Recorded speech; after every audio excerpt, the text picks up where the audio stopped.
Buenos días, estimados y estimadas estudiantes de odontología. Como todos recordarán, el pasado 13 de septiembre no pudimos continuar con la clase que teníamos prevista para farmacología del sistema cardiovascular, no encontramos una sala disponible. Y esta clase básicamente era una continuación de la primera clase que habíamos visto un día antes. Entonces, considerando la dificultad que existe para encontrar salas adicionales, y considerando además los límites, las limitaciones de tiempo que ustedes tienen, me pareció más adecuado tratar de grabarles la segunda mitad de la clase en un video y hacérselos llegar por esta vía. Antes de pasar a la parte del contenido que aún no hemos visto, me pareció un poquito adecuado hacer un breve resumen de lo que hemos visto hasta este minuto, lo que vimos en la primera clase sobre antihipertensivos. ¿Sí? Comenzamos la clase hablando un poquitito de manera breve de cómo está estructurado el sistema cardiovascular. Voy a pasar por por esta primera parte del contenido muy rápido porque ya lo vimos en clase de manera presencial. Comenzamos hablando de cómo está estructurado el sistema circulatorio. Yo les decía que aquel volumen de sangre que proviene de los pulmones se le llama retorno venoso y entra a la aurícula izquierda, y que desde el ventrículo izquierdo entonces sale la sangre que a través de la aorta llega a toda la circulación sistémica, y a la presión que está allí en la aorta se le llama poscarga. Les mencionaba además que mientras más alta es la presión en la aorta, más fuerza tiene que hacer este ventrículo izquierdo para poder bombear la sangre, y esto tiene implicaciones sobre todo en un paciente hipertensivo. ¿Sí? En esta clase, bueno, hablamos de presión arterial, hipertensión, este es el breve temario que vimos ya en clase, clasificación etiológica, efectos negativos, factores que afectan la presión arterial, y hasta aquí yo no les voy a evaluar nada. Todo ese contenido que hemos mencionado, que está plasmado allí en el temario hasta el punto 5, es contenido de fisiología, fisiopatología, yo no se los voy a evaluar nunca, y vamos a comenzar la farmacología propiamente tal desde el punto 6. Hipotensores de acción central, betabloqueadores, inhibidores del sistema renina, angiotensina, aldosterona, diuréticos, vasodilatadores periféricos. ¿Sí? Este sí es contenido de farmacología. En la clase pasada hablamos brevemente qué es la presión arterial, que se clasifica en presión sistólica y presión diastólica, acorde al momento en el cual se toma, acorde al momento en el cual se toma la medida. Si se toma la medida en el momento en que el ventrículo izquierdo se está contrayendo, está en sístole, entonces hablamos de presión sistólica. Si el ventrículo izquierdo se está llenando de sangre, entonces hablamos de presión diastólica, y por esa razón la presión arterial siempre se dan dos valores. ¿Sí? Y, por cierto, su unidad de medida es milímetros de mercurio. Hablamos también de que se clasifica hoy día como hipertensión. Decimos que la hipertensión comienza desde el momento en que la presión sistólica está por encima de los 140 y la diastólica por encima de los 90 milímetros de mercurio. Y hipertensión grado 1, hipertensión grado 2, grado 3. Hablamos un poco de cuál es la clasificación etiológica de la hipertensión. El 95% de la población padece de hipertensión esencial o hipertensión primaria, o sea, hipertensión de la cual no se sabe cuál es la causa que la provoca. Sin embargo, existe hipertensión secundaria, provocada por daños renales, por daños vasculares, por trastornos endocrinos, hipertensión que aparece durante el embarazo y que termina con el término del embarazo, que es la denominada hipertensión gestacional, y existe hipertensión también provocada por medicamentos. Hablamos un poquitito de los daños que le provoca a nuestro cuerpo la presión arterial. El daño fundamental generalmente está dado en el corazón, que tiene que trabajar mucho más, que sufre un proceso de hipertrofia y que eventualmente puede derivar en insuficiencia cardíaca congestiva. Dijimos también que la hipertensión puede dañar el cerebro, puede dañar los riñones, puede dañar la vista, los ojos. Estoy pasando por acá rápido, chicos, chicas, porque ya este es contenido. Primero, no es de farmacología, y segundo, ya lo vimos en la clase, ¿sí? Y hablamos de esta fórmula, y esta fórmula es la base de todos los compuestos antihipertensivos que existen. Esta fórmula establece que la presión arterial media es igual al gasto cardíaco por la resistencia vascular periférica más la presión venosa central, pero esta presión venosa central la realidad es que es despreciable. Hablamos de que el gasto cardíaco, o sea, la cantidad de sangre que bombea el corazón en un minuto, también nos referimos a ella como volumen minuto o débito cardíaco, puede tener tres nombres. El gasto cardíaco, estimados, es básicamente controlado por el sistema nervioso autónomo. Si el simpático se activa, aumenta la frecuencia cardíaca, aumenta la fuerza de contracción, y por tanto el corazón va a bombear más sangre por minuto. Hablamos también de que el sistema nervioso autónomo no es tan autónomo, un poco depende del sistema nervioso central, pero el sistema nervioso autónomo también controla la resistencia vascular periférica, o sea, si el simpático se activa hay vasoconstricción, y esto significa que se eleva la resistencia vascular sistémica y por tanto va a haber más presión arterial, va a ser más elevada. Y a esta resistencia vascular sistémica también contribuye un poco el sistema renina-angiotensina-aldosterona, que no solo contribuye a inducir vasoconstricción, sino que además puede incrementar el volumen plasmático mediante la expresión de aldosterona, reabsorción de sodio en los riñones, producción o activación de la expresión de la hormona antidiurética que nos provoca la sensación de sed, y todo esto contribuye a elevar el volumen plasmático, que a su vez también contribuye a incrementar la presión arterial. Para comenzar a hablar de farmacología, nos concentramos específicamente en el sistema nervioso central. Este contenido ya lo vimos, chicos, y hablamos un poquitito de fármacos que actúan sobre el sistema nervioso central. Estos fármacos, dijimos que a este nivel, a nivel del sistema nervioso central, básicamente lo que perseguían es bloquear la salida del impulso nervioso que conduce a la activación del simpático. O sea, básicamente desde el sistema nervioso central no emergen las señales que activan al simpático, y en consecuencia yo debería esperar que se reduzca el gasto cardíaco, porque se reduce la frecuencia cardíaca, porque se reduce la fuerza de contracción, y también debería esperar que haya cierto nivel de vasodilatación, ¿sí? Porque hay un predominio de la actividad del parasimpático. Hablamos de un conjunto de fármacos que actúan allí a nivel del sistema nervioso central, y todos estos fármacos tenían como elemento en común que se unen, chicos, chicas, a los receptores alfa 2 y los activan. Les hice recordar en ese momento el contenido que habían visto sobre el sistema nervioso autónomo, y les hice recordar que cuando se activa alfa 2 presináptico, entonces se bloquea la liberación de neurotransmisor. Y este es precisamente el mecanismo de acción de estos fármacos: clonidina, guanabenzo, guanfacina. Son fármacos que se unen a alfa 2 y lo activan. Se unen a alfa 2, y el alfa 2 presináptico, si se activa, reduce la liberación de neurotransmisor. Cuando se pusieron a estudiar estos fármacos, clonidina, guanabenzo, guanfacina, se dieron cuenta que por su estructura química eran derivados imidazólicos, y descubrieron también que su efecto terapéutico, su efecto hipotensor, su capacidad para reducir la presión arterial, no solo se debía de manera exclusiva a la activación de receptores alfa 2, sino que también estos fármacos eran capaces de unirse a un tipo de receptor imidazólico, el receptor L1, y lo activaba.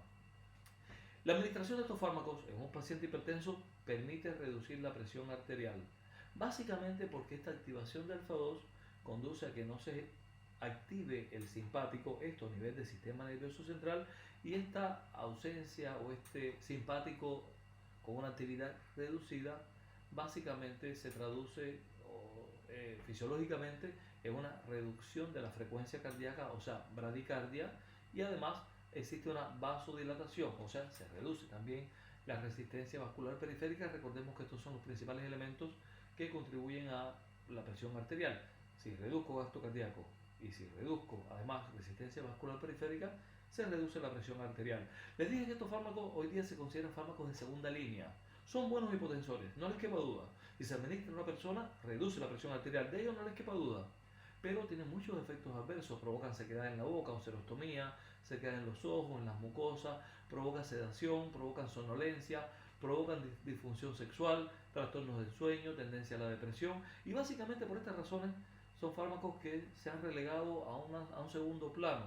Existen muchos otros fármacos hipotensores que veremos en esta clase y que reducen la presión arterial sin tantos efectos adversos, ¿sí? Les aclaré que había separado en una lámina independiente otro fármaco que también es de acción central y que también es un agonista alfa 2, y este es la alfametildopa. Y les aclaré, chicos, chicas, les aclaré que separaba, hacía esta separación porque, estimados, estimadas, la alfametildopa sí es un fármaco de primera línea. Es un fármaco agonista alfa 2 que se usa fundamentalmente en mujeres embarazadas. Por muchos años se ha demostrado que este fármaco es particularmente seguro en mujeres embarazadas. Tanto así que si una mujer es hipertensa y tiene un tratamiento con cualquiera de los fármacos que veremos más adelante, cuando esta mujer queda embarazada y obviamente sigue siendo hipertensa, tiene que cambiar el tratamiento, y hoy día lo que se establece como primera elección es la alfametildopa. Este fármaco tiene, estimados, estimadas, todos los efectos adversos que vimos en la lámina pasada. O sea, no está exento de los efectos adversos que tiene la clonidina, el guanabenzo, la guanfacina. Los tiene. Y además provoca un efecto que se llama torpeza mental, que básicamente dificulta la velocidad de razonamiento, de análisis de una situación específica. Pero la realidad es que es un fármaco muy seguro. Ha demostrado ser muy seguro durante el embarazo, y por esa razón lo separé en una lámina independiente. Les decía en la clase pasada también que cuando se estuvo trabajando con los fármacos hipotensores de acción central, clonidina, guanabenzo, guanfacina, se dieron cuenta que estos fármacos tenían una estructura química derivada del imidazol y que en gran medida una parte de ese efecto antihipertensivo que tienen se debe a su capacidad de activar receptores imidazólicos de tipo L1.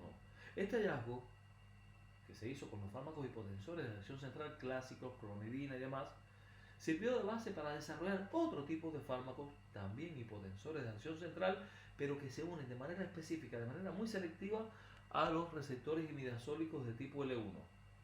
Entre estos fármacos tenemos a la rilmenidina y a la moxonidina. Ambos se consideran imidazolinas porque son derivados del imidazol.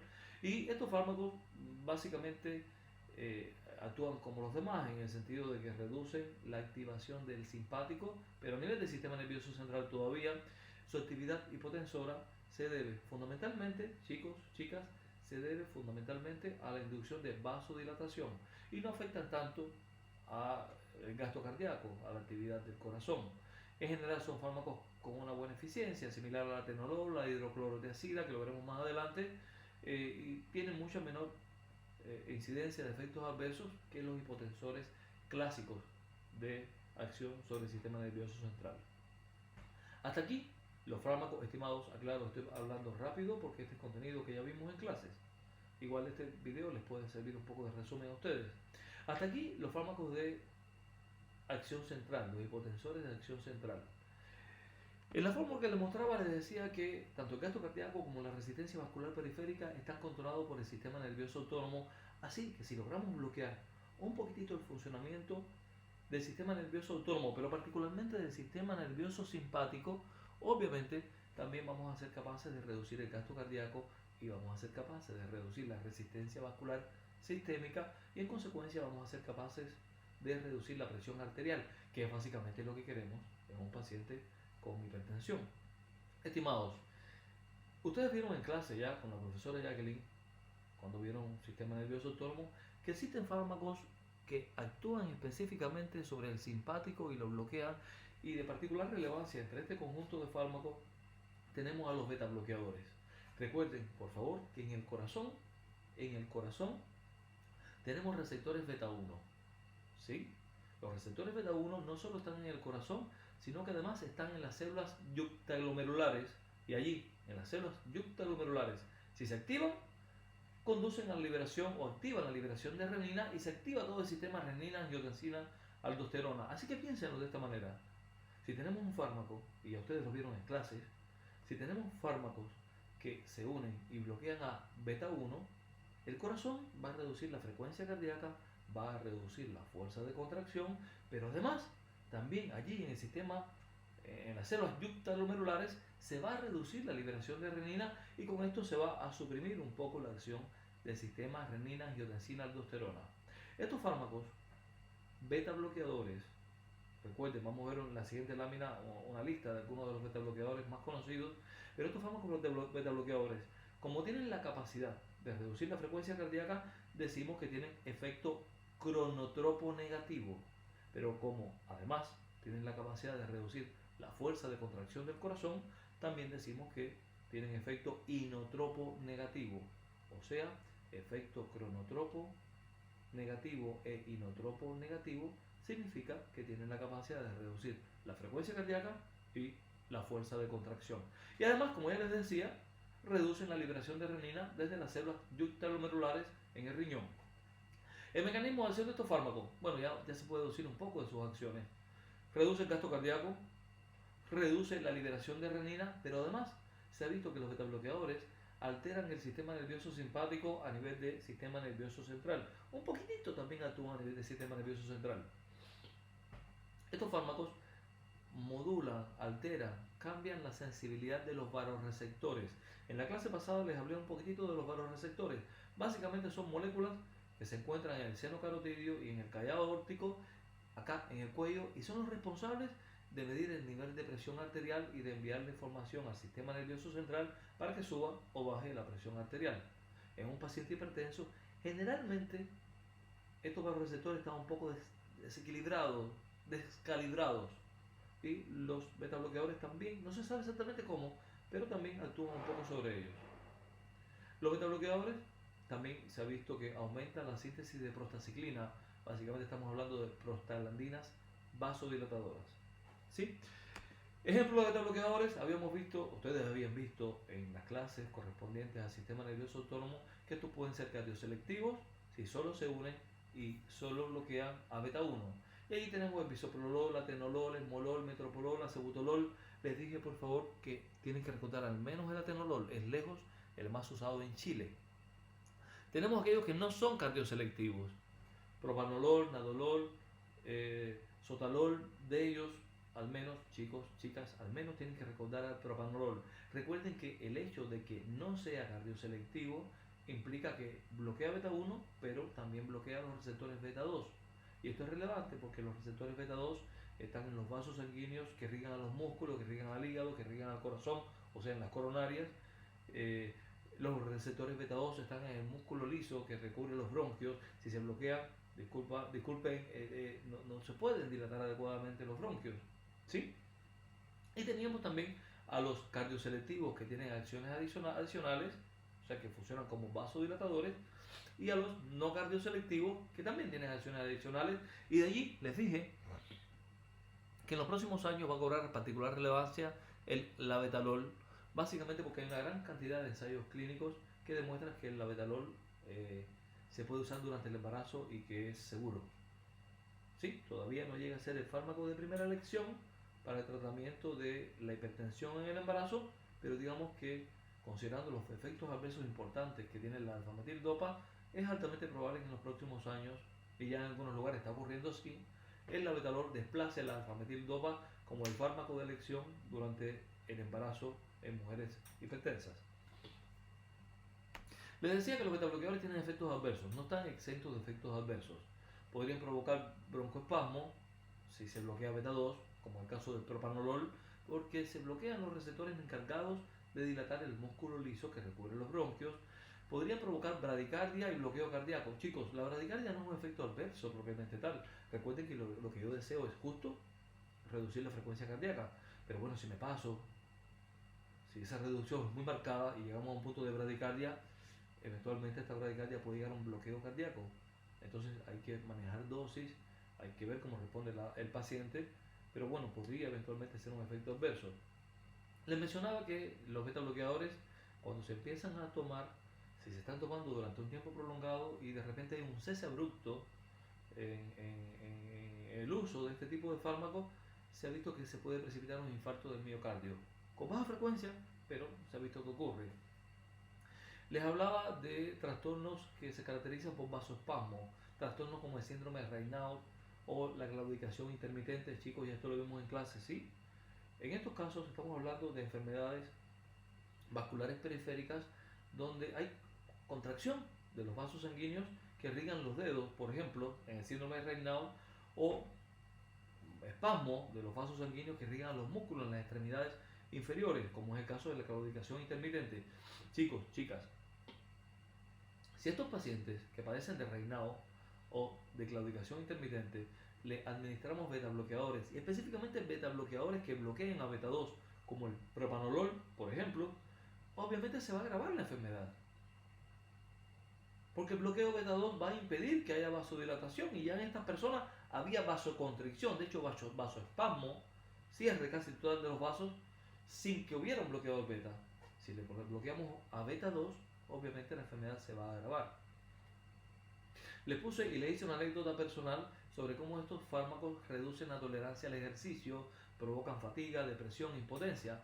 Básicamente, si usted es un deportista, o no es deportista, mire, va a jugar pelota todos los fines de semana, le gusta montar bicicleta, le gusta hacer trekking, pero básicamente hace ejercicio que implica un trabajo adicional del sistema cardiovascular, y de repente lo diagnostican con hipertensión, chicos, chicas, y le prescriben un beta bloqueador. Sí, el beta bloqueador va a controlar su presión arterial. Sí, el beta bloqueador va a reducir la presión arterial hasta los niveles normales, pero usted no va a poder hacer ejercicio.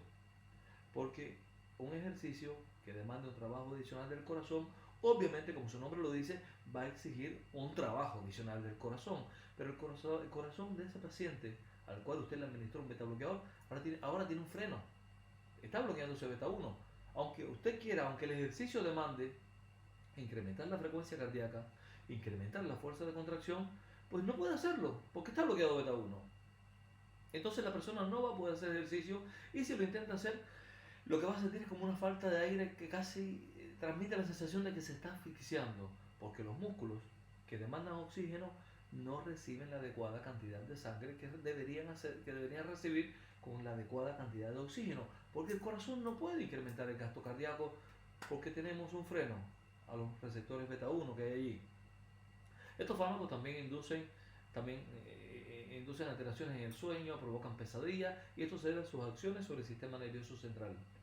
El bloqueo de beta 2 también se ha visto que altera los lípidos plasmáticos, eleva el colesterol, eleva la LDL, y se ha visto en estudios miles de personas que toman beta bloqueadores, que allí en esa población que toma beta bloqueadores hay una mayor incidencia de aparición de diabetes mellitus tipo 2. El mecanismo por el cual esto ocurre no se conoce, pero es un hecho que hay un incremento en la aparición de diabetes mellitus tipo 2 en pacientes que toman beta bloqueadores versus otros pacientes hipertensos que toman otro tipo de fármaco.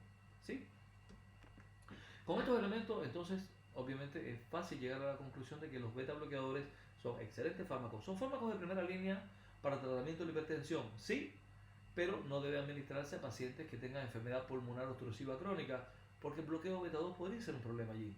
No debe administrarse a pacientes que tienen diabetes, no debe administrarse a pacientes que tienen enfermedad vascular periférica. Les dije que si bien es cierto que enfermedad vascular periférica está en singular, la realidad es que son múltiples enfermedades que entran dentro de esta categoría: el Raynaud, la claudicación intermitente, tromboangiitis obliterante, es decir, un conjunto enorme de enfermedades vasculares de la vasculatura en la periferia que constituyen un indicador de que no se debe administrar a estos pacientes beta bloqueadores. Y obviamente tampoco se puede administrar a pacientes que tengan bloqueo cardíaco de segundo o de tercer grado. Si ese corazón ya no está funcionando bien, si tiene problemas eléctricos, le pongo un freno adicional, que sería un beta bloqueador, pues corre riesgo de inducirle un paro cardíaco al paciente. ¿Sí? Hasta aquí con los antagonistas del sistema nervioso autónomo, particularmente del sistema nervioso simpático, como antihipertensivos. ¿Sí? Llegado a este punto, comenzamos a hablar entonces del sistema renina-angiotensina-aldosterona.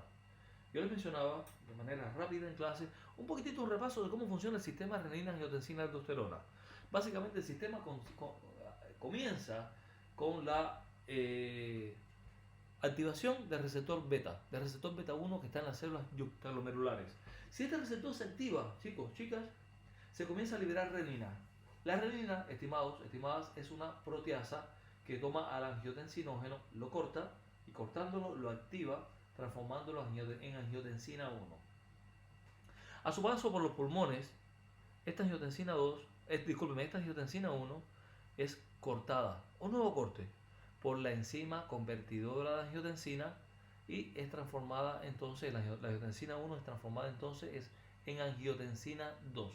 La angiotensina 2 per se es un vasoconstrictor, de hecho es el segundo vasoconstrictor más potente que existe después de la endotelina, ¿sí? Pero la angiotensina 2 también es capaz de actuar sobre el hipotálamo, y allí induce la liberación de la hormona ADH o hormona antidiurética. Y esta hormona antidiurética hace dos cosas: una, incrementa la reabsorción de sodio en los riñones; dos, nos transmite la sensación de sed, tomamos más agua, si tomamos más agua sube la volemia.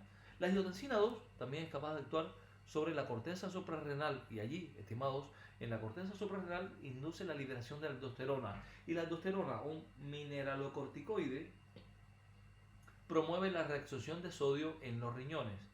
En el túbulo contorneado distal de los riñones hace que se absorba más sodio. Más adelante vamos a ver ese mecanismo. Si tenemos más sodio y además tenemos más agua, por cierto, con el sodio se reabsorbe el volumen acompañante de agua, ¿sí? Entonces básicamente se está incrementando la volemia, ¿sí? En términos muy generales, chicos, chicas, es el sistema renina-angiotensina-aldosterona. Es un sistema que puede incrementar la bulimia, y esto incrementa la presión arterial, y además puede inducir vasoconstricción. Y obviamente también esto contribuye a incrementar la presión arterial. Por tanto, el sistema renina-angiotensina-aldosterona es una diana, o mejor dicho, contiene múltiples dianas para el control de la presión arterial. Por ejemplo, tenemos beta bloqueadores, ya hablamos de los beta bloqueadores, que bloquearían en este caso al receptor beta 1 que está en las células yuctaglomerulares, y con esto se reduce la liberación de renina. Pero también dentro del sistema renina-angiotensina-aldosterona podemos encontrar fármacos que bloquean a la enzima convertidora de angiotensina, son los denominados IECA, inhibidores de la enzima convertidora de angiotensina. Muy buenos fármacos, vamos a hablar de ellos a continuación. Tenemos allí a los fármacos denominados ARA2, antagonista de los receptores de angiotensina 2. Vamos a hablar de ellos más adelante. Muy buenos fármacos, fármacos de primera línea. Pero tenemos allí también a fármacos que bloquean a la renina, que se unen a la renina y bloquean su capacidad para cortar al angiotensinógeno. ¿Sí? Vamos a hablar de cada uno de estos fármacos a continuación. Y comenzamos con los IECAs, los inhibidores de la enzima convertidora de angiotensina. Los IECAs, cuando se diseñaron originalmente, se pensaba que su mecanismo fundamental de acción era básicamente bloqueo de esta enzima que transforma la angiotensina 1 en angiotensina 2, y de esta manera no voy a tener angiotensina 2. Y sí, lo hace, es así. Pero la realidad es que el organismo encuentra otros mecanismos diferentes de fabricar angiotensina 2, y sí hay una reducción en la angiotensina 2, pero no aquella que se esperaría de un bloqueo total. ¿Sí? Entonces, ¿qué hacen los IECA? Reducen la formación de angiotensina 2, sí, lo hacen. Si reducen estimadas, si reducen la formación de angiotensina 2, entiendan que voy a tener menos producción de aldosterona, y por tanto se va a disminuir la retención de sodio, la reabsorción de sodio en los riñones. Y esto obviamente tiene un efecto antihipertensivo, y es bueno, sin duda. Sin embargo, chicos, chicas, sin embargo, lejos, la actividad hipotensora, la capacidad de los IECAs para reducir la presión arterial radica fundamentalmente en su capacidad para inducir vasodilatación. Los IECAs incrementan los niveles de bradicidina. Y la bradicidina es un péptido vasodilatador que aumenta los niveles de óxido nítrico y también de prostaglandinas, ambos, óxido nítricos y prostaglandinas vasodilatadoras, su nombre lo dice, son vasodilatadores. O sea, hay vasodilatación, estimadas. Si hay vasodilatación, obviamente se reduce la resistencia vascular periférica. Y si se reduce la resistencia vascular periférica, por favor, recuerden la fórmula, también se reduce la presión arterial. Este es el mecanismo fundamental de acción de los IECA, más que el hecho de que reduzcan los niveles de angiotensina 2, que sí, que lo hace, pero no es tan relevante. Es más relevante la vasodilatación que inducen los IECA. Yo debería esperar, si hacemos caso a la fórmula que les mostré antes, yo debería esperar que si induzco vasodilatación y cae la presión arterial, yo debería esperar que en un intento de nuestro organismo por compensar la presión arterial vaya a activarse el corazón y vaya a haber un incremento de la frecuencia cardíaca, de la fuerza de contracción. Yo debería esperar taquicardia refleja. Pero se ha visto que los IECAs inducen vasodilatación, pero esa vasodilatación no va acompañada de taquicardia refleja. Hoy día se especula que tal vez esto ocurre porque ellos actúan sobre los vasoreceptores y los vasoreceptores no detectan adecuadamente esta caída de la presión arterial. Hoy se especula que tal vez estimulan el nervio vago del parasimpático, y esta estimulación del nervio vago impide que se vaya el corazón a taquicardia refleja. Y ahí también se especula que tal vez podría actuar sobre el simpático, derechamente sobre el simpático, e impedir que éste incremente la frecuencia cardíaca. Lo que sí es un hecho, chicos, chicas, un hecho curioso, es que estamos en presencia de un fármaco que induce reducción de la presión arterial, que tiene actividad antihipertensiva en base a su capacidad para inducir vasodilatación, pero esa vasodilatación y esa caída de la presión arterial a los niveles normales no va acompañada de taquicardia refleja, que es lo esperable. ¿Sí?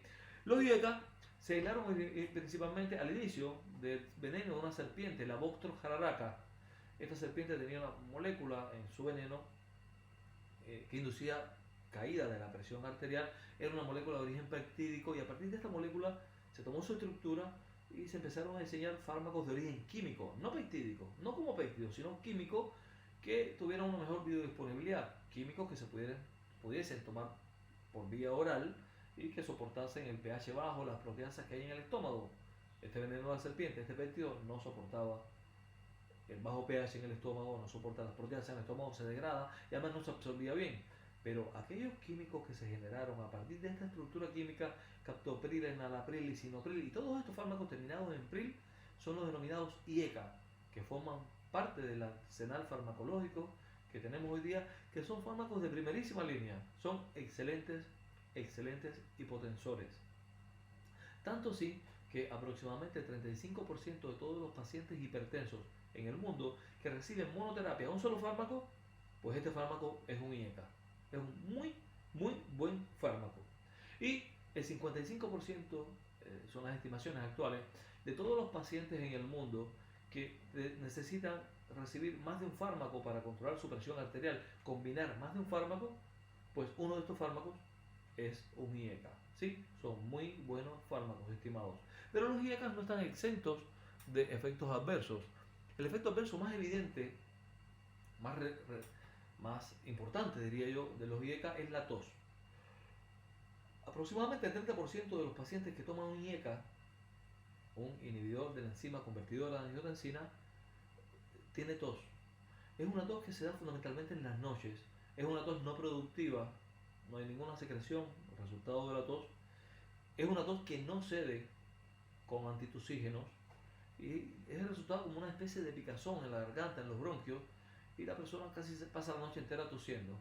La tos, chicos, chicas, presten atención porque esto podría salirles en el certamen. La tos provocada por los IECA es la causa número 1 de abandono de tratamiento. La causa número 1 por la cual una persona abandona un tratamiento, aunque funciona bien como antihipertensivo, un tratamiento con IECA, la causa número 1 es la tos. ¿Sí? Los IECA podrían provocar hipotensión, pero seamos claros, se lo estamos administrando a una persona con el propósito justo de bajarle la presión. Solo que a veces, según la dosis, según el esquema de administración, según la respuesta particular de un paciente, esta reducción de la presión arterial podría ser mucho más de lo que deseamos y llegar al grado de hipotensión. ¿Sí? Y hay que vigilarlo, obviamente. Los IECAs pueden provocar hiperpotasemia, o sea, un incremento de los niveles de potasio en nuestra sangre, pero esto se da fundamentalmente en pacientes que tienen insuficiencia renal, en pacientes que tienen tratamientos con diuréticos ahorradores de potasio, lo veremos más adelante, o pacientes que toman suplementos de potasio, o pacientes que tienen que, por alguna enfermedad otra, tienen que tomar muchos antiinflamatorios no esteroideos que también contribuyen a elevar los niveles de potasio. Yo les mencionaba a ustedes que los IECA, su actividad antihipertensiva se debe fundamentalmente a la vasodilatación. Pero a veces esta vasodilatación es tan marcada que ocurre una especie de extravasación del líquido plasmático hacia los tejidos y se genera lo que llamamos edema. Hay angioedemas. ¿Sí? Pero esto ocurre en un porcentaje bastante pequeñito de la población. Los IECA también pueden provocar insuficiencia renal aguda en pacientes que tienen una presión de perfusión baja, o sea, un cierre en la arteria renal y generalmente asociado a insuficiencia cardíaca congestiva. Los IECAs, chicos, son excelentes fármacos, son fármacos de primera línea, pero definitivamente no se pueden tomar durante el embarazo.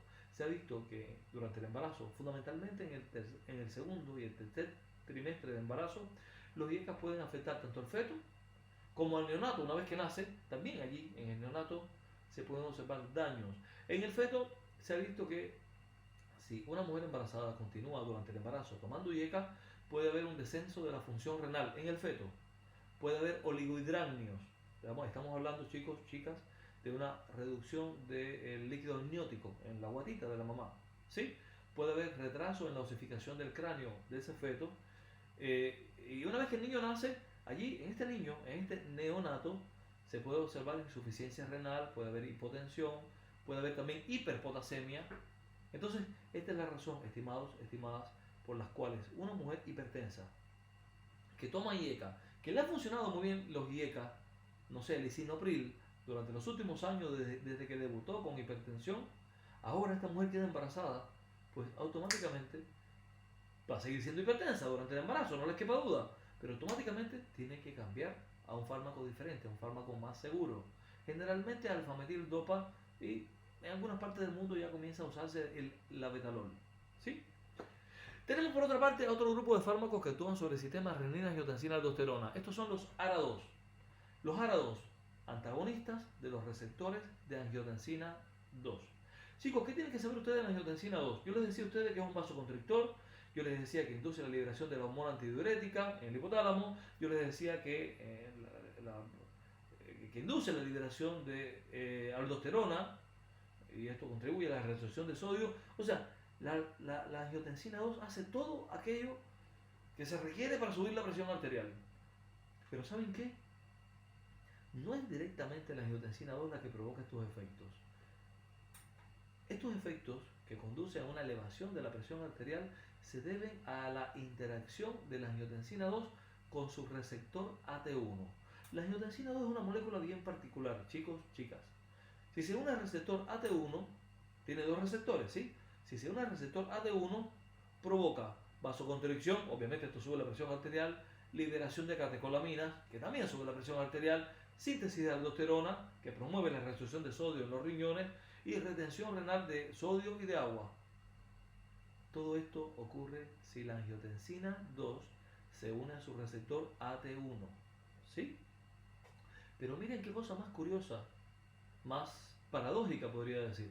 Si la angiotensina 2 se une a otro receptor, al receptor AT2, entonces aumenta la liberación de óxido nítrico, que es un vasodilatador, provoca la producción de gradicidina y de prostaglandinas vasodilatadoras, que su nombre lo dice, son vasodilatadores, inhibe la síntesis de renina, ¿sí? Que es el inicio, que marca el inicio de todo el sistema renina, angiotensina, aldosterona, y además es capaz de inducir vasodilatación de la arteria aferente.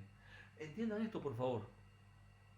La capacidad de la angiotensina 2 para elevar la presión arterial depende de manera muy específica de su capacidad de unirse y activar al receptor AT1. Por tanto, mi diana terapéutica no es la angiotensina 2 propiamente tal. Mi diana terapéutica es el receptor AT1 de la angiotensina 2. Por eso estos fármacos se llaman antagonistas de los receptores AT1 de la angiotensina 2. Estos fármacos, estimados, son antagonistas selectivos y competitivos de los receptores tipo 1 de la angiotensina 2 y curiosamente también se unen y estimulan un poquitito a los receptores AT2. Los fármacos ARA2, probablemente ya ustedes han oído de ellos, probablemente alguien en casa, mamá, papá, algún tío lo toma.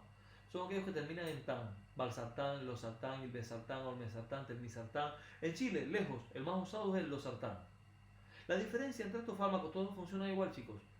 Todos funcionan igual. Todos se unen al receptor AT1 y lo bloquean.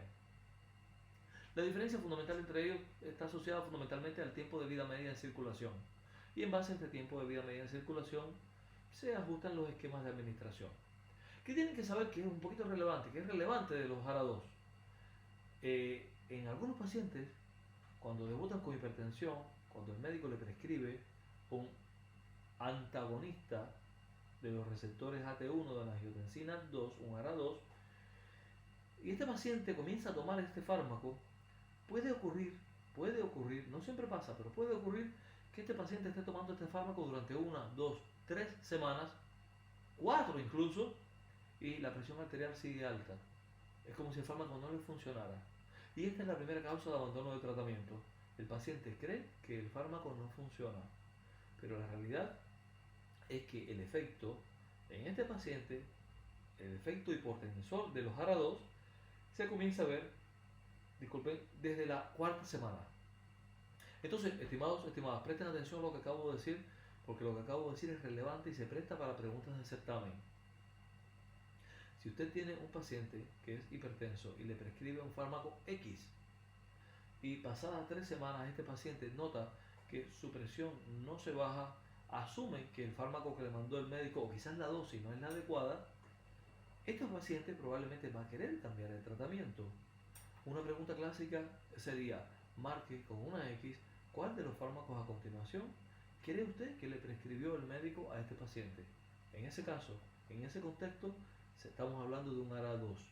Es muy común que pacientes diagnosticados con hipertensión se les prescriba, por ejemplo, losartán, comiencen a tomar losartán, pasadas 2 semanas no le baja la presión arterial, siguen con niveles de presión alta y ese paciente, sin ir a consultar a un médico, el mismo médico asume que ese médico no sabe nada y decide por sí mismo cambiarse el tratamiento por algo que toma la vecina, la abuelita, la tía, la prima, porque a ella sí le funciona su tratamiento. Pero, estimados, esto no significa que el fármaco no funcione. El paciente tiene que esperar al menos 4 semanas para ver el efecto real que va a tener este fármaco sobre su organismo. Sí, insisto, esto no pasa en todos los pacientes. No se sabe cuál es la causa por la cual ocurre en unos pacientes sí y en otros no, pero es un elemento a considerar cuando se prescribe un ARA2 a un paciente hipertenso. ¿Sí? Los efectos adversos de los ARA2, bueno, puede provocar hipotensión, y aclaramos, lo que queremos es justo eso, bajar la presión arterial, pero es tan malo no llegar como pasarse. Si la presión arterial baja demasiado y llegamos a hipotensión, entonces hay que considerar reajustar dosis o eventualmente cambiar de tratamiento. Al igual que los IECA, los ARA2 pueden provocar hiperpotasemia en pacientes con insuficiencia renal, con ingestión excesiva de potasio o con tratamiento con diuréticos o ahorradores de potasio. En el caso de los ARA2 también puede haber tos, pero la realidad es que esta tos no se manifiesta, se manifiesta en un porcentaje muy pequeño de la población, es mucho menos frecuente y no constituye una causa relevante de abandono de tratamiento. Los ARA2, chicos, chicas, también deben ser sustituidos durante el embarazo. No se pueden tomar durante el embarazo, al igual que los IECA pueden provocar daños en el feto y daños en el neonato. Y si ustedes se fijan en esta lámina y dan un poquitito más atrás al video, van a notar que ese cuadro que está en negro es exactamente el mismo que les mostré antes con los IECA. O sea, los efectos adversos de los ARA2 sobre el feto y sobre el neonato son idénticos a aquellos que aparecen cuando un paciente toma, una mujer embarazada toma IECAS. ¿Sí? Por tanto, una mujer embarazada que esté tomando un ARA2, losartán, y esta mujer, una mujer hipertensa, y esta mujer queda embarazada, pues tiene que cambiar el tratamiento, ¿sí? A un fármaco que sea inocuo durante el embarazo. ¿Estamos? Los ARA2 son excelentes fármacos, son fármacos muy utilizados en Chile, por cierto, también, sobre todo el losartán. Ahora, nos está quedando un fármaco que actúa sobre el sistema renina-angiotensina-aldosterona y son aquellos inhibidores de la renina. La realidad es que si bien hablo en plural, inhibidores de la renina, la realidad es que hoy está quedando solo un fármaco que inhibe a la renina, es el alisquiren. El alisquiren está marcado en esta imagen en color verde y básicamente lo que hace es acomodarse dentro de la estructura de la renina en el mismo sitio que debería ocupar el angiotensinógeno. O sea, compite con el angiotensinógeno por la unión a la renina. Por esta razón, la renina, que ahora tiene el sitio activo, el sitio de clivaje ocupado, no puede cortar el angiotensinógeno y transformarlo en angiotensina 1. El arisquiren es un fármaco bien tolerado, en general es bien tolerado, aunque la realidad es que no tiene mucho uso acá en América. Se usa más en Europa, en España, en otros países de Europa. No tiene un amplio uso acá en América en general. Se usa para tratamiento de la hipertensión arterial esencial, la primaria esencial, y puede usarse tanto en monoterapia como en combinación con otros agentes. Es bien tolerado, puede provocar diarrea a un bajo por ciento de la población o edemas periféricos. El arisquiren es el último que está quedando de los inhibidores de la renina. Habían otros que estaban en desarrollo, remilquiren, enalquiren, salquiren, pero todos estos fármacos eran de naturaleza peptídica. El alisquiren es un químico, no es un péptido. Y los fármacos que se estaban desarrollando simultáneamente con el alisquiren, que eran de naturaleza peptídica, al final fueron retirados del mercado por cuestiones de biodisponibilidad. O sea, no te podías tomar una tableta como un péptido y esperar que este se absorbiera adecuadamente en el sistema gastrointestinal o que no se degradase en el estómago, y al final, obviamente, no cumplían con las expectativas, se eliminaron y hoy día está quedando solamente como inhibidor de la renina el alisquiren. ¿Sí? Ahora, hablemos de fármacos que actúan sobre el volumen plasmático. Chicos, soy consciente de que estoy yendo un tantito más rápido de lo que iría en una clase normal, pero la ventaja de tener un video es que usted siempre puede darle hacia atrás y verlo con más calma y verlo tantas veces como quiera. ¿Sí? Esto no pasa en una clase presencial, donde uno tiene que ir más lento, donde hay que aclarar las dudas, donde hay que repetir una y otra vez de formas diferentes para que Aquellos que no comprendieron en la primera ocasión, comprendan después. Por eso espero comprendan que estoy hablando un poquito más rápido, bajo la lógica de que siempre pueden retroceder. Y obviamente cualquiera que quede dudas después de esta clase digital, después de este video, también tiene la posibilidad de consultarme dudas tanto por correo como por mi teléfono vía WhatsApp o una llamada simplemente, ¿sí? Tienen mi número, se los di y está en el sistema, en Canvas. Vamos a hablar ahora de fármacos que actúan modulando, reduciendo el volumen plasmático. Estos fármacos son los denominados, chicos, diuréticos. Los diuréticos ejercen su actividad hipertensiva mediante la eliminación de sodio en los riñones. ¿Qué tienen que saber ustedes, estimados? Presten atención a esta idea porque quizás no la tengan de todo claro. Los riñones, cuando van a eliminar los desechos de la sangre, en la nefrona hay como una especie de colador. Y todo lo que es pequeñito se cuela. Y junto con todo esto pequeñito que se cuela, obviamente se cuela, se va, se debería ir todos los iones, sodio, cloro, magnesio, calcio, todo. Pero lo importante de los riñones no está en ese colador. Lo importante de la estructura y de la fisiología de los riñones está en que más adelante, tanto en el túbulo contorneado distal como el túbulo contorneado proximal, en el túbulo colector, en el asa de Hendle, hay receptores, chicos, que atrapan todo aquello que se filtró, que se iba a perder, pero que el cuerpo necesita tenerlo de vuelta y ocurre una reabsorción. ¿Sí? Y por tanto hay receptores que resuelven sodio, que resuelven potasio, que resuelven cloro. ¿Sí? Estimados, quiero que se queden con una idea clara. Siempre que perdemos cloruro de sodio como resultado de la filtración glomerular en los riñones, junto con este cloruro de sodio va un volumen de agua acompañante. Si perdemos este sodio, estamos hablando de natriuresis.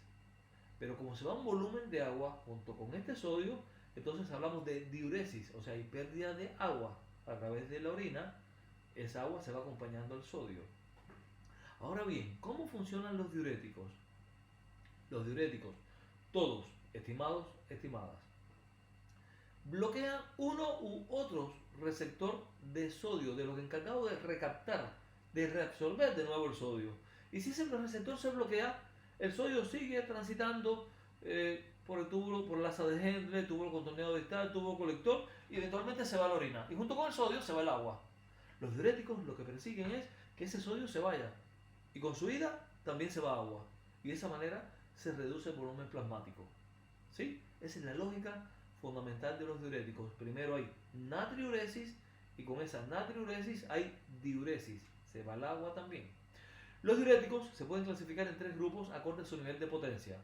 Tenemos los diuréticos potentes, que clasificamos como potentes, decimos que tienen un 15% de potencia y actúan en el sitio 2, según este esquema. El sitio 2, chicos, es el asa de Hendle. El asa de Hendle. Allí tenemos diuréticos como la furosemida, la bumetanida. Les pido por favor, que recuerden a la furosemida. Es la más usada. En Latinoamérica en general es la más usada. Son diuréticos muy potentes. ¿Sí? Tenemos a los diuréticos de moderada potencia, con una potencia entre el 5 y el 10%, y estos son las tiacidas. Fíjense, las tiacidas, la realidad es que es un grupo grande de fármacos. Es una familia de fármacos, y las tiacidas actúan en el sitio 3. El sitio 3 de los riñones es lo que denominamos el túbulo contorneado distal. ¿Sí? Vamos a ver después, más adelante, sobre qué receptor actúan y cómo lo hacen. Y por último tenemos a los diuréticos de baja potencia o de escasa potencia. También nos referimos a ellos como diuréticos ahorradores de potasio. Les voy a explicar por qué más adelante. Que actúan en el sitio 4, ¿sí? En el túbulo colector. ¿Sí? Ahí tenemos a la espironolactona, triantereno, amilorida. ¿Sí? De ellos les pido, por favor, que recuerden a la espironolactona. ¿Sí? Vamos a hablar entonces de las tiacidas. Primero vamos a hablar de las tiacidas. Las tiacidas son fármacos que aumentan la excreción de cloruro de sodio. ¿Cómo lo hacen? Bueno, obviamente con el cloruro de sodio hay un volumen de agua acompañante que también se pierde. O sea, promueven la natriuresis y la diuresis. Pérdida de sodio y consecuente pérdida de agua. ¿Sí? Y todo esto conlleva una reducción del volumen extracelular circulante. se reduce, estimados, el volumen plasmático. ¿Estamos? ¿Cómo las tiacidas funcionan? Básicamente en el túbulo contorneado distal, allí hay un cotransportador, una molécula cotransportadora que reabsorbe sodio y reabsorbe cloro. Las tiacidas se unen a esta molécula, a este cotransportador o importer, también se le llama importador, y lo bloquean. Y si lo bloquean, el sodio y el cloro que debería ser reabsorbidos a través de estos transportadores, pues ya no es reabsorbido, ya eventualmente se va a eliminar por la orina y con él se va un volumen de agua. ¿Sí? Ejemplos de tiacidas, chicos. Bueno, la lista se la muestra aquí en este cuadro de color naranja, creo. Les pido por favor, estimados, les pido por favor que recuerden a la hidroclorotiacida. Y también recuerden a la clortalidona. ¿Sí? Son la clortalidona y la hidroclorotiacida los más usados en América y los más usados en Chile, por cierto. ¿Sí? Si bien es cierto que los diuréticos, las tiacidas particularmente, tienen una función en cuanto funcionan produciendo natriuresis y produciendo diuresis, que es lo que quiero, también se ha visto que cuando una persona toma tiacidas durante un periodo prolongado, más de un mes, 2 meses, también se logra observar un efecto de vasodilatación. Hoy día no sabemos por qué ocurre esta vasodilatación, pero también es vasodilatación inducida por las tiacidas, ¿sí? A pesar de que su mecanismo fundamental de acción es natriuresis y diuresis, ¿sí? Las tiacidas, chicos, se suelen usar como fármacos de primera línea. Son muy buenos fármacos para el tratamiento de la presión arterial. Se suelen usar solos o en combinación con IECA o con bloqueadores beta. Las tiacidas también se suelen usar en pacientes con insuficiencia cardíaca congestiva. Tendremos clases de insuficiencia cardíaca congestiva más adelante. Y también se suelen usar en hipercalciuria idiopática. Básicamente hay pacientes que pierden mucho calcio a través de la orina. Se ha visto que las tiacidas bloquean, reducen esta pérdida de calcio, y para evitar que pierda estos pacientes con hipercalciuria idiopática, para evitar que pierda tanto calcio, se le da tratamientos con tiacidas. ¿Sí? Las tiacidas son bien toleradas, sí, son bien toleradas a las dosis terapéuticas normales, pero también tienen efectos adversos. Pueden conducir a la elevación de los lípidos, pueden provocar intolerancia a la glucosa, provocar un efecto así parecido cuando te miden los niveles de glucosa en ayuna, digamos, suele estar un poquito alta la glucosa y es lo que se podría interpretar de que hay cierto nivel de resistencia a la insulina en este paciente, pero no tiene nada que ver con resistencia a la insulina, tiene que ver con el efecto de las tiacidas. Puede provocar hiperuricemia, o sea, acumulación de ácido úrico. Puede provocar hipercalcemia, porque ahora no se orina tanto calcio, se retiene, recuerden que se los dije. Y en pacientes que no tienen hipercalciuria idiopática, podría acumularse calcio en la sangre.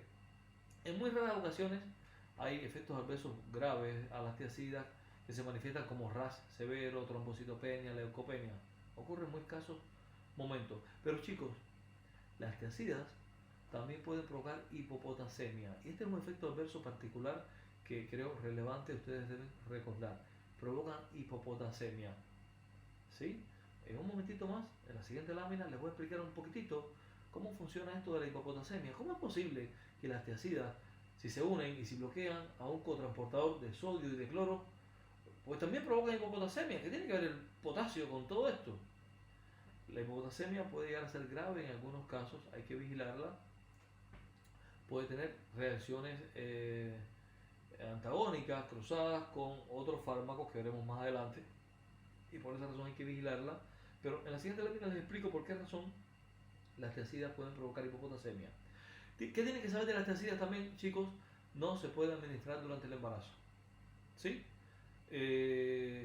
Atraviesan la barrera placentaria y pueden producir ictericia y pancreatitis en los fetos y en los neonatos. Por tanto, si un paciente toma tiacidas, una mujer, y queda embarazada, tienen que sustituir el uso de las tiacidas por otro tipo de fármaco.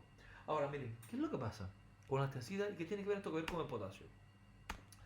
Yo les decía a ustedes que las tiacidas se unen a un cotransportador sodio-cloro y lo bloquean, ¿sí? Básicamente a esta molécula. Y estimados, esto está ocurriendo en el túbulo contorneado distal. Pero quiero que piensen esto, síganme la línea de razonamiento por favor. Si en el túbulo contorneado distal ahora no se reabsorbe sodio, básicamente lo que va a ocurrir es que se va a acumular sodio en la orina, en todo este circuito de los elementos que fueron filtrados en la nefrona allá.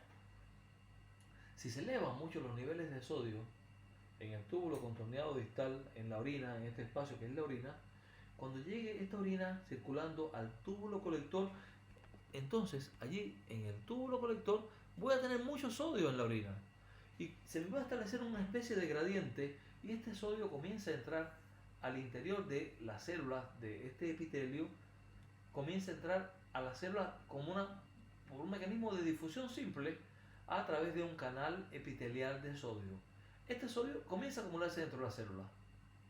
Pero ¿saben qué pasa? La célula esta va a aceptar sodio hasta un momento, ya no le cae más sodio. O ya se igualaron las concentraciones de sodio que había en la orina y en esta célula. Y la célula tiene que hacer algo para deshacerse de ese sodio. No lo puede enviar a la orina. No lo puede enviar a la orina porque ya que hay mucho sodio y por difusión simple no puede. ¿Qué suelen hacer estas células? Estas células activan una ATPasa. Es una bomba que funciona tomando el sodio que está dentro de la célula y enviándolo a la sangre, pero a la misma vez lo intercambia por potasio. Esta bomba, chicos, es la bomba que activa la aldosterona. La aldosterona, este mineralocorticoide que se sintetiza en las glándulas suprarrenales, actúa favoreciendo la función del canal epitelial de sodio, favoreciendo la difusión simple del sodio y activando la bomba que cambia sodio por potasio. De esta manera, allí en el túbulo contorneado distal se empieza a absorber sodio, pero esto ocurre a expensas de un intercambio por potasio y el potasio que entra a esta célula es liberado después en la orina. Esta es la razón, chicos, chicas, por la cual los diuréticos que favorecen básicamente la pérdida de sodio, junto con esa pérdida de sodio también hay una pérdida de potasio, porque en el túbulo colector parte de ese sodio que se debería perder es intercambiado por potasio. ¿Sí? Esta es la razón por la cual los diuréticos de alta potencia y de moderada potencia pueden provocar hipopotasemia, y les pido por favor tengan en cuenta este mecanismo, porque va a ser relevante cuando veamos más adelante insuficiencia cardíaca congestiva y los fármacos que allí se administran y las dificultades que genera la pérdida de potasio cuando se administran estos fármacos como los digitálicos. ¿Sí? Bueno, un poco este texto que está a la derecha describe un poquitito lo que ya les había contado de cómo los diuréticos promueven la hipopotasemia. ¿Sí? Ahora hablemos de los diuréticos de alta potencia. También nos referimos a ellos como diuréticos del asa, porque actúan en el asa de Hendler. ¿Sí? Les dije que allí, por favor, tienen que recordar a la furosemida. Miren el cuadro en color naranja en la pantalla. Recuerden allí, por favor, a la furosemida. Estos diuréticos actúan sobre un cotransportador sodio, potasio, cloro en la porción ascendente gruesa del asa de Hendler. ¿Sí? E inhiben la reabsorción de sodio allí en esa porción. Estos fármacos son muy potentes natriuréticos y diuréticos. Son muy potentes y hacen que se pierda mucha agua. Pero que se pierda mucha agua hasta el punto tal que no son adecuados para tratamiento de pacientes hipertensos. Si se utilizan en un paciente hipertenso, la realidad es que es un fármaco de segunda línea, porque son muy potentes. ¿Sí? Se suelen usar fundamentalmente en pacientes con enfermedad renal crónica para el control del volumen de sales. ¿Sí? Los diuréticos del asa de Hendler, sus usos clínicos fundamentales está asociado a pacientes que tienen edemas derivados de una insuficiencia cardíaca, de cirrosis hepática, de insuficiencia renal o de un síndrome nefrótico. Estamos hablando de pacientes en los cuales se acumula mucho líquido, y como se acumula mucho líquido, el resultado de la extravasación del líquido plasmático hacia los tejidos, yo necesito tener una diuresis muy marcada, una pérdida de agua, una eliminación de agua muy marcada, y allí utilizo diuréticos del asa o diuréticos del asa de Hendler. ¿Sí? Se suele usar en pacientes con hipercalcemia, que tienen altos niveles de calcio, porque los diuréticos de asa, contrario a lo que hacen las tiacidas, favorecen, incrementan la excreción de calcio en la orina. También se suele usar como ayudante, un fármaco empleado en el edema cerebral o pulmonar, o sea, acumulación de líquido en los pulmones o en el cerebro, donde es necesario, es imprescindible tener una rápida diuresis. ¿Sí? Y se suelen usar en menor medida, segunda línea. Son fármacos de segunda línea en el tratamiento de la hipertensión. Pero insisto, son de segunda línea, o que su diuresis es muy marcada, reducen mucho y muy rápido los niveles de líquidos que tenemos en plasma. Los diuréticos de grasa, bueno, sus efectos adversos pueden provocar alcalosis hipoclorémica. ¿Qué es lo que ocurre acá? El pH de la sangre, chicos, el pH de la sangre lo modula los niveles de cloro que tenemos en sangre. Si tenemos poco cloro, o que se pierde mucho, digamos, a través de la orina, la sangre se pone alcalina. Si por el contrario tuviéramos mucho cloro, porque no se pierde en la orina, entonces la sangre se pone ácida. Por eso hablamos de alcalosis hipoclorémica o acidosis hiperclorémica. ¿Sí? Los los diuréticos del asa de Hendler promueven la pérdida de cloro y en consecuencia pueden provocar alcalosis hipoclorémica. Si una persona decide tomar un diurético del asa de Hendler, como la furosemida, en su casa, sin un control exacto de las dosis, del esquema de administración, eventualmente pueda tener una hipopotasemia y va a tener también hipopotasemia por el mecanismo que ya les expliqué, pero también podría llegar a tener hipovolemia, podría perder mucho líquido y esto implicaría una retracción del volumen extracelular. ¿Sí? Puede provocar también una pérdida significativa de sodio, que igual es lo que queremos, pero puede llegar a ser, muy grande y puede provocar hipomagnesemia, ¿sí? Pérdida de magnesio. ¿Sí? Por otra parte tenemos los diuréticos retenedores de potasio. Chicos, los diuréticos de escasa potencia o diuréticos retenedores de potasio actúan en el túbulo colector. Allí funcionan a través de dos mecanismos fundamentales. O inhiben el canal de sodio, aquel canal epitelial de sodio del que le hablé en una lámina pasada, o inhiben a la aldosterona. Y recuerden que la aldosterona activaba la bomba aquella que intercambiaba sodio por potasio. Estos diuréticos se dice que son ahorradores de potasio porque, sea cual fuere el mecanismo por el cual actúen, voy a retroceder unos pasitos por favor, o bien actúan sobre este canal, o bien actúan sobre la aldosterona que bloquea a esta bomba, pero sea cual fuere el mecanismo por el cual actúen estos fármacos diuréticos retenedores de potasio, la realidad es que lo que va a ocurrir es que ya no se va a seguir cambiando potasio por sodio allí en el túbulo colector y entonces la persona no va a perder potasio, no va a tener el riesgo de sufrir una hipopotasemia. Estimados, la capacidad diurética de estos fármacos, o sea, la capacidad que tienen para hacernos perder agua, la realidad es que es pequeñita.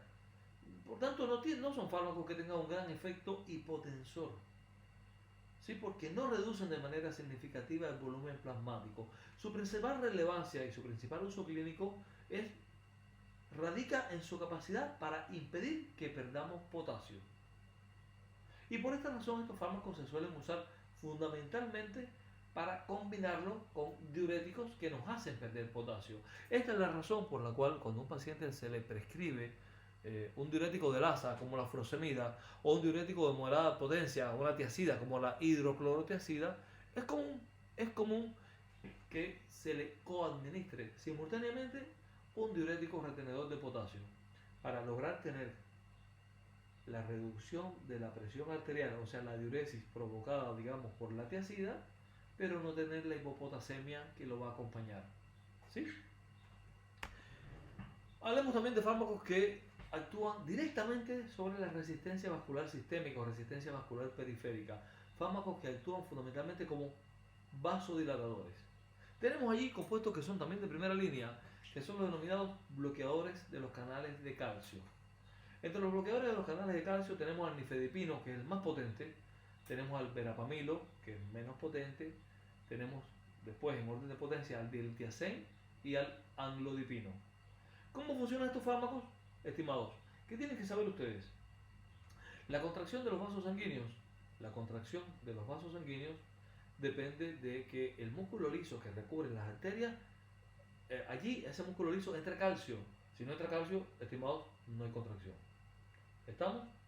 Pero la entrada del calcio ocurre por un tipo de canal, los canales L1, de calcio L1, y estos fármacos básicamente se unen a ese canal y lo bloquean. Y si lo bloquean, no entra suficiente calcio. Y si no entra suficiente calcio, no hay contracción de los vasos sanguíneos. No hay contracción del músculo liso que recubre los vasos sanguíneos y por tanto estos fármacos tienen un efecto vasodilatador de las arteriolas fundamentalmente. Pero ¿saben qué ocurre? Ocurre también que en el corazón, bueno, estoy en clase, en el corazón, el músculo cardíaco, también la entrada de calcio al músculo cardíaco también es responsable de que ocurra la contracción. La contracción del corazón depende de que en el corazón también entre calcio y entra por el mismo tipo de canal. Por tanto, estos fármacos actúan, reducen la actividad contráctil del corazón. Tienen efecto inotropo y cronotropo negativo. ¿Sí? Un minutito, tengo que abrirle la puerta al gato para que salga.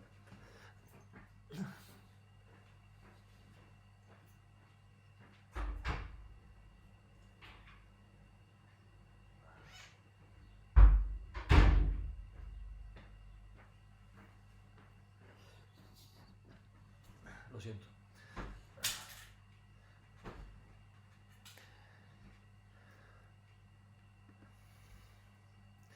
Chicos, los usos clínicos de los bloqueadores de los canales de calcio se suelen emplear como fármacos de primera línea para la hipertensión arterial. Son muy buenos fármacos. También se suelen usar en otras patologías que veremos más adelante, angina de pecho. Se suelen emplear en enfermedades vasculares que se caracterizan por qué vasoconstricción, como la enfermedad de Raynaud, ya les hablé de ella, la tromboangiitis obliterante, ¿sí? Ahí son enfermedades vasculares usualmente asociadas a vasoconstricción y yo necesito vasodilatación, ¿sí? Y también se suelen usar en arritmias taquicárdicas. Ahí fundamentalmente se usa el verapamilo y el diltiazem, solo esos fármacos, ¿sí? Los efectos adversos de los bloqueadores de los canales de calcio pueden provocar dolor de cabeza, rubor facial, mareo, y esto tiene que ver con la vasodilatación pronunciada, ¿sí? Hay una marcada vasodilatación que eventualmente puede provocar dolor de cabeza. Puede haber edema periférico. Básicamente hay una marcada vasodilatación en las extremidades inferiores fundamentalmente, y esto puede hacer que haya una extravasación del líquido plasmático desde los vasos sanguíneos hacia los tejidos, y esto provoca edema periférico. Pero tienen que saber también, estimados, que el efecto de estos fármacos no solo conduce a una relajación del músculo liso que recubre las arterias, sino que casi todos nuestros músculos lisos, su contracción depende de la entrada de calcio a través de estos canales, y si no entra, obviamente casi todos nuestros músculos lisos se van a afectar. Por ejemplo, ahora no se va a contraer tan fuerte el músculo del esfínter esofágico inferior, y esto puede producir o puede agravar el reflujo gastroesofágico. Cuando la persona se acuesta, siente ese ácido del estómago que le sube hacia el esófago. Puede provocar constipación. Básicamente los alimentos ahora no se mueven tan rápido en todo el sistema gastrointestinal porque no se mueve este músculo liso encargado de los movimientos peristálticos, no funciona de la misma manera. Puede haber retención urinaria, es rara, pero puede haber porque la vejiga está cubierta por un músculo que se llama músculo detrusor, que para contraerse también depende de que entre calcio. Y ahora un poco la entrada de calcio está un tanto bloqueada, y está un tanto bloqueada por este tipo de fármacos, por tanto puede haber un poco de retención urinaria, ¿sí? Pero en general son muy buenos fármacos. En Chile frecuentemente se suele prescribir de ellos. El más comúnmente usado en Chile es el amlodipino, ¿sí? Por último, estimados, y esta es la última lámina de la clase, tenemos a fármacos que denominamos como vasodilatadores periféricos. Ahí tenemos ejemplo clásico a la hidralacina. La hidralacina es un vasodilatador que relaja fundamentalmente a las arterias y no actúa mucho realmente sobre el territorio venoso, sobre las venas. El mecanismo por el cual funciona la hidralacina, a pesar de que es un fármaco muy antiguo, estimados, la realidad es que no se conoce del todo. Se cree, se especula que impide la oxidación del óxido nítrico. Por tanto, nuestro propio óxido nítrico, el que se libera para inducir vasodilatación, dura más, es más estable, no se oxida por acción de la hidralacina, y en consecuencia nuestros vasos se relajan más, ¿sí? Es un vasodilatador periférico que actúa fundamentalmente sobre las arterias, ¿sí? Y por último tenemos al nitroprusiato. Chicos, por último, pero no por eso es el menos importante. El nitroprusiato, estimados, estimadas, es el vasodilatador arteriovenoso, o sea, dilata las arterias y también dilata las venas, más rápido y más potente que existe, ¿sí? Este fármaco, el nitroprusiato per se, es un donante de óxido nítrico, por lo cual su acción vasodilatadora es muy rápida. Es el vasodilatador arteriovenoso más rápido que existe, estimados. No olviden esta idea, porque en algún momento se le podría presentar a ustedes, digamos, en el certamen, una pregunta donde tenemos una persona con una crisis hipertensiva enorme y de los fármacos a continuación, ¿cuál cree usted que es el que debería usar para lograr una más rápida reducción de la presión arterial? Chicos, no hay nada más rápido para bajar la presión arterial que el nitroprusiato. Ya, estimados, creo que con esto terminamos la clase. Ustedes están libres, por favor, de revisar este video tantas veces como sea necesario. Consultarme si tienen alguna duda, pueden usar correo, mi teléfono, una llamada directamente o WhatsApp. ¿Sí?